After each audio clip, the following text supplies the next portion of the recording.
Hi all, எல்லோரும் எப்படி இருக்கீங்க? நேற்று திருச்செங்கோட்டிலேருந்து அம்மா வீட்டுக்கு வந்துட்டோங்க. எனக்கு கல்யாணம் பண்ணி கொடுத்த ஊர் வந்து திருச்செங்கோடு, அம்மா ஊர் வந்து காங்கேயம். சதீஷ் ஆல்ரெடி சென்னை போயிட்டேன், அதனால் நானும் நிறைய மட்டும் அம்மா வீட்டுக்கு வந்தோம். வர்ற வழியில் நிறைய சீனி புளிங்காய் இருந்துச்சுங்க. செம்ம டேஸ்ட்டாக இருந்துச்சு. சாப்பிட்டு பார்த்துட்டு தான் வாங்கிட்டு வந்தேன். விற்கவெல்லாம் இல்லை, வாங்கிட்டு வந்தோம். நாங்கள் வர்றப்பவே வந்து மேகம்லாம் கருகி தான் இருந்துச்சு. வீட்டுக்கு வரப்போ கரெக்டாக மழை வந்துருச்சுங்க. அம்மா வந்து நீங்கள் வர்றப்பவே மழையை கூட்டிகிட்டு வந்துட்டாங்களான்னு கேட்டாங்க. 2 நாளாக இங்கே மழை இல்லை, நாங்கள் வந்த உடனே மழை வந்துருச்சு. வந்ததுக்கப்புறமா குட்டீஸ் 2 பேர்த்துக்கும் காகித கப்பல் செஞ்சு கொடுத்து 2 பேரும் மழையில் கொஞ்சம் நேரம் விளையாண்டாங்க. கொஞ்சம் ஜாலியாக இருந்துச்சு.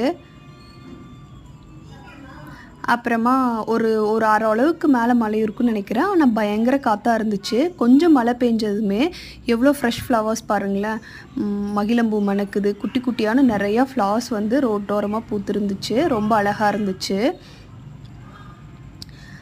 அப்புறமா இங்கே வந்து அம்மா வீட்டுக்கு சாயந்தரம் வந்தோடனையும் கொஞ்சம் நேரம் தோட்டம் போயிட்டு வந்தோம். இது வந்து வேப்ப மரத்துலேயே முளைச்ச ஒரு ஆலமரம். ரொம்ப பெருசாக இருக்குங்க. ரொம்ப வருஷமாக இருக்குது. சூப்பராக இருக்கும்.